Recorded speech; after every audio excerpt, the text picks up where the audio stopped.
Ассаламу алейкум рахматуллахи баракату. Құрметті мұсылман бауырлар. Елімізде қазір табиғат апаты деген көбейіп кетті. Жер сілкінді, одан құтылып едік. Бір жерде тасқын басталды. Ол бітіп жатса, екінші жерде басталып жатыр. Біз енді жаңағы әртүрлі себептерді қарастырып, дүнияви себептерді қарастырып жатырмыз. Дайын болмадық дейміз, тоған болмады деген сияқты. Бірақ мынау мұсылман бауырларға айтар едім. Бәріңіз діни білім алып жүрсіздер, уағыз тыңдап жүрсіздер. Дін жолында жүрген бауырларымыз, сіздер тарихтан білесіздер. Бізден бұрынғы қауымдар не үшін жойылған еді? Оларға апат не үшін келген еді? Ат қауымы, Самуд қауымы, Лут қауымы, Нух қауымы, оларға топан су жаңағы. Апаттар не үшін келген еді? Надандыққа белшесінен батып, Аллаға қарсы шығып, шектен шыққан кезінде болған еді. Біздің елді қараңыздаршы, қазір не болып жатыр? Аналары көк бөрімен махаббат болып, содан жаралған мынау нағашы жұрты адам, өз жұрты көк бөрілерден жаралғандар, мына қазіргі дінсіздер. Лут қауымнан да асып кетті ғой бұлар. Лут қауымы бірін-бірімен жаңағы қосылу деген күнә жасаған еді. Ал бұлар қазір пайғамбар саллаллаху алейхи ва саллям педофил деп оған әртүрлі ат қойып болды. Айша анамызды ауыр болса да айтайыншы осыны. Мына мұсылмандар мүмкін біздің кішкене болса да намысымыз оянатын шығар. Айша анамызды ол кішкентай кезінде қосылуға болмайтын кезінде ол Мұхаммедтің жан мүшесін сүйетін дейді. Енді мені кеше қобжықтың суретін салып, бұл Алла, бұл мұсылмандардың құдайы деп, бір әйел жаңа Алла деп тряпкаға жазып қойған, мен пол сүртем деп. Одан бергісі мені қазір осы бейнероликте о жазғанын көрістім. Тиктокта Аза деген біреу бар екен, сонда әйел ма, еркек па білмеймін, бірақ Аза деген атпен тіркелген, бұлай деп айтып жатыр.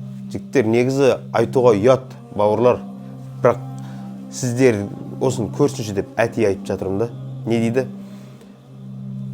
Мен Мұхаммедтің анасымен қосылып жатқан кезде, төсектес болып жатқан кезде, Алла тағала бізге қарап, ауыр сөз, бірақ айтпасам болмайды да. Енді қараңызшы, бір адамдар айтады, ол адамдар өздері үшін жауап береді дейді. Айналайын, Алла тағаланың апаты келген кезінде күнә істеген адамдарға таңдап келген жоқ қой, сол апаттың ішінде бәріміз кетпейміз бе? Жарайды, өзінің ұстанған жолын ұстана берсін. Ол кәпір болып кете ме, басқа болып кете ме, дінсіз болып кете ме, өзінің білгенін істесін да. Бірақ бұлар жай қарап отырмай, неге біздің еліміздің ұстанып жатқан ислам дініне тіл тигізеді? Сонда біздің елге деген құрмет. Біз өзге дін өкілдеріне де құрметпен қараймыз ғой. Бұлардың бізге, біздің елдегі ұстанымға, біздің сонда мұсылмандарға, біздің қазаққа бұлардың құрметі қандай сонда? Енді өздерің анау парақшаларын қараңыздар. Менде бейнероликтер сақтаулы тұр.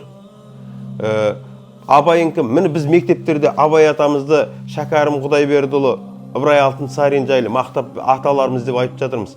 Олардың бәрі адасқан дейді. Біреуі де дұрыс жолда болмаған. Біз негізі біздің дініміз дейді. Ол Шыңғысхан ұстанған дін дейді. Сонда одан бері қарай кейінгілердің бәрі уже ол дін емес, бәрі адасып кеткен дейді.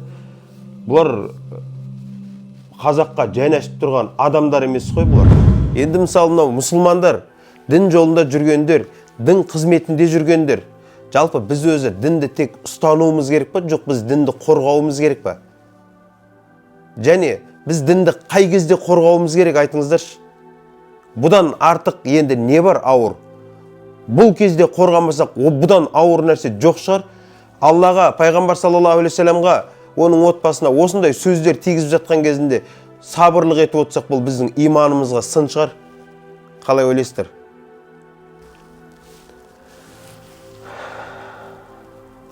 Соларға тоқта деп айтатын адам жоқ па?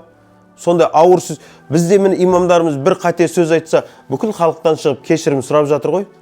Бұлар сондай ауыр сөздер айтқаннан кейін, неге бұларды ешкім бұларға тоқта дейтін, бұларға ескерту жасайтын ондай бізде адамдар жоқ па?